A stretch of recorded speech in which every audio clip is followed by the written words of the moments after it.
मंडल में जो मीटिंग हुई है इसमें क्या प्रमुख मुद्दे हैं? मुद्दा नहीं है, बस सभी कार्यकर्ताओं को आग्रह किया है कि वो एनर्जी से एसआईआर को बड़ी ईमानदारी से डेडिकेशन के साथ पार्टी का कार्यकर्ता है। रोहिंग्या और बांग्लादेशी वोट नहीं डाल पाए, अपना कोई वोट रह नहीं जाए। जो लोगों की डेथ हो चुकी है उनके लोग कटते हैं। जो बेटियां यहाँ से जा चुकी हैं शादी के बाद, उनके ससुराल में उनको बेटियों को आगाह किया जाए कि वो अपना वोट वहाँ पे बनाए। अगर अभी वहाँ संभव नहीं है तो अगर थोड़ा टाइम पहले शादी है तो अपना वोट यहाँ पे रिन्यू हो। भारत का कोई नागरिक, जयपुर का कोई नागरिक, अपनी विधानसभा का, आदर्श नगर का नागरिक यहाँ रहता हुआ अपना वोट डाल सके, कोई इससे वंचित नहीं रहे। और इसलिए राष्ट्रभक्त लोगों का अधिकार है कि वो अपने राष्ट्र को मजबूत करने के लिए वोट डालें। उसी लिए सभी कार्यकर्ताओं की एक मीटिंग थी। पार्टी को एकजुट करने के लिए आपने बड़ी बात कही है, सभी जिम्मेदारियां अपने ऊपर ली है। ये क्या मतलब, क्या मसला है, क्या मसला? क्या है कि विधानसभा चुनाव जब हुआ, मेरे को बहुत कम समय मिला, 15 दिन का समय मिला चुनाव लड़ने का। विधानसभा बहुत बड़ी थी, मैं बहुत सारी जगह जा नहीं पाया। पुराने कार्यकर्ता तो जो होते हैं, जो उनके अंदर मन के अंदर एक चीज रहती कि हमारे पास तो आया ही नहीं, हमने तो मुंडी नहीं देखी। उसके बाद चुनाव के बाद कार्यक्रम इतने ज्यादा होने लगे, किसी न किसी कार्यकर्ता ने जो टच में था बुलाया, जो ऐसा कार्यकर्ता था जिसने ये सोचा कि मेरे को तो बुलाया नहीं, वो पार्टी से दूर हो गया। तो मैंने, अच्छा ये जिम्मेदारी हमारी सबकी है, बिल्कुल। हमारी cadre based party Bharatiya Janata party पूरे दुनिया की सबसे बड़ी राष्ट्रभक्त और कैडर बेस्ड पार्टी है। नीचे से लेके ऊपर तक हर व्यक्ति कैडर से जुड़ा होता है।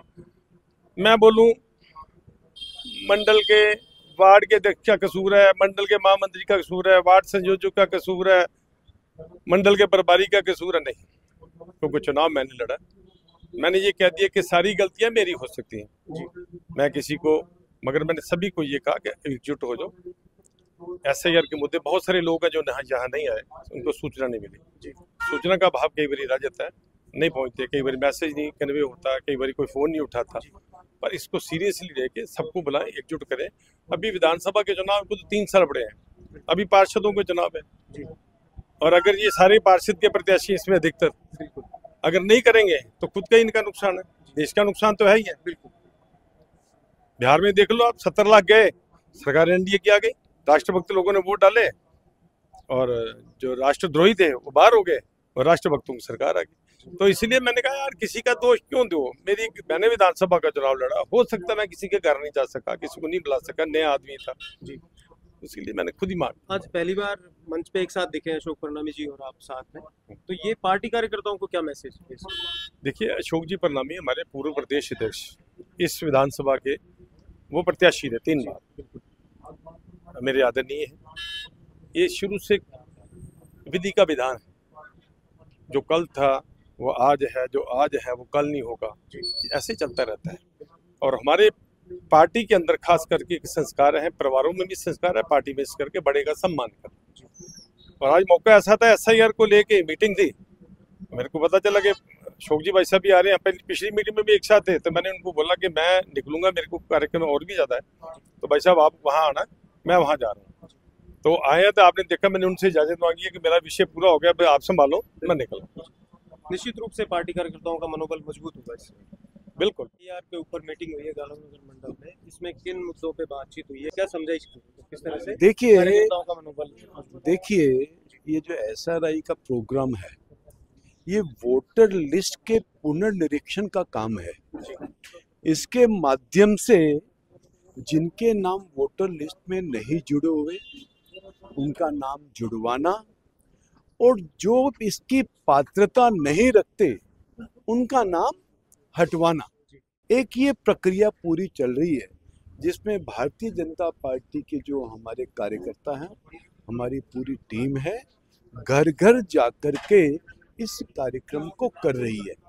और निश्चित रूप से जो पात्रता रखते हैं, जो हमारे इस भारतवर्ष के देश के नागरिक हैं, उनका वोटर लिस्ट में नाम हम 100% सुनिश्चित करेंगे।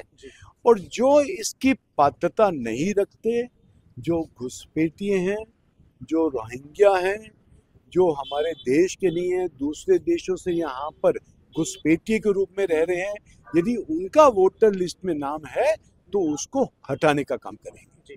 आज रवि नैयर और आपने एक साथ मंच साझा किया है, तो इस पे क्या कहेंगे? पहली बार ऐसा हुआ है कि शायद आप एक गांधीनगर मंडल क्षेत्र में पहली बार एक मंच साझा किया है। देखिए, भारतीय जनता पार्टी किसी व्यक्ति विशेष की पार्टी नहीं है। भारतीय जनता पार्टी कार्यकर्ताओं की पार्टी है और प्रत्येक कार्यकर्ता भारतीय जनता पार्टी के लिए काम कर रहा है। और यह जो एसआरआई है, ये बहुत ही एक अहम मुद्दा है हमारे देश के लिए, हमारे राष्ट्र के लिए। ये हमने नहीं किया तो यही हमारे देश को खोखला कर देंगे, राष्ट्र को खोखला कर देंगे। आज जो विपक्ष है इसका विरोध क्यों कर रहा है? सिर्फ इसलिए कर रहा है कि विपक्ष ने, कांग्रेस ने कितने तो बांग्लादेशियों को यहाँ बसा दिया, कितने रोहिंग्या को यहाँ बसा दिया, क्योंकि वो उनका वोट बैंक बनते हैं। परंतु भारतीय जनता पार्टी जो लोकतंत्र चाहती है, वो स्वच्छ लोकतंत्र चाहती है, जो हमारे भारतवर्ष का जो नागरिक है, जो इसकी पात्रता रखता है, खाली वही जनप्रतिनिधि चुन पाएगा, वही सरकार बना पाएगा। बिहार में आप चुनाव जीते हैं, लेकिन अंत में आपकी स्थिति उलट रही है सरकार होने के बावजूद।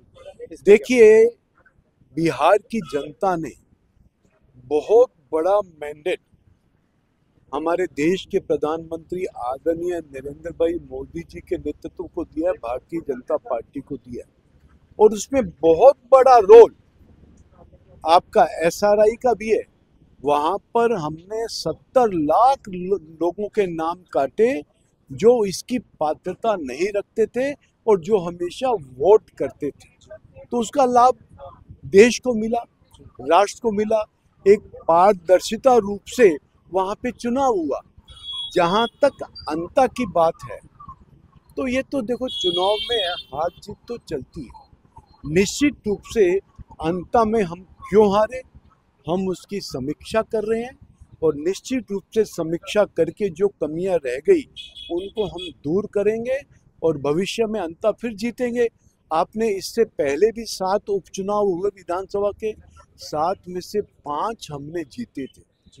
तो ये बात सरकार में कोई किसी तरह की उठापटक की बात भी है क्या? नहीं। साहब जैसे कि दिल्ली गए। देखिए, भारतीय जनता पार्टी में उठापटक तो होती नहीं, बहुत ही स्मूथ चलती है। आदर्श नगर विधानसभा में एसआईआर के माध्यम से मतदाता गहन पुनर्निरीक्षण में प्रत्येक मंडल में और प्रत्येक मंडल के प्रत्येक शक्ति केंद्र और बूथ स्तर पर हमारे मंडल अध्यक्ष और हमारे मंडल के कार्यकर्ता, वार्ड के संयोजक और हमारे बूथ अध्यक्षों के माध्यम से मिलकर प्रत्येक बूथ पर जो 2000 से पहले मतदाता थे और 2000 बाद के बाद मतदाता जुड़े, उनका पुनर्निरीक्षण हो जाए। पुनर्निरीक्षण के माध्यम से जो यथास्थिति मतदाता है वो यहाँ रहे और जो बाहर का मतदाता है उसको बाहर अपना नाम सेटअप कराए। संगठन गतिविधि के माध्यम से ये बूथ स्तर पर काम चल रहा है, जिसमें हमारे सभी कार्यकर्ता अपने बीएलओ के साथ लगकर इस काम को गति दें। आज आदर्श नगर विधानसभा में गांधीनगर मंडल की मीटिंग रखी गई एसआरआई गठन को लेकर। उसमें माननीय परनामी जी, माननीय रवि जी दोनों पधारे। हमारे प्रभारी जी आदर्श नगर विधानसभा के नवरत्न जी नारायणी, मंडल अध्यक्ष जी और सभी मंडल की टीम, बूथ अध्यक्ष, बूथ संयोजक और सभी बीएलओ 2 सब लोग मौके पर रहे। और उनको आज ये निर्देश दिया गया कि 2002 से पहले के जो मतदान में जुड़े हुए नाम और आज के वर्तमान में जो नाम जुड़े हैं उनका एक बार पुनर्निरीक्षण किया जाए और नए नाम के लिए बीएलओ के, सरकारी बीएलओ के साथ जुड़कर नए नाम। आगरा रोड पर सबसे ज्यादा कॉलोनियों के गठन हो, कॉलोनियां कटी है, यहाँ सबसे ज्यादा आबादी वाले क्षेत्र, नए नाम जुड़ने वाला एरिया है। इसलिए यहाँ गलत नाम को काट कर नया नाम जोड़ने के लिए आज ये मीटिंग रखी गई है।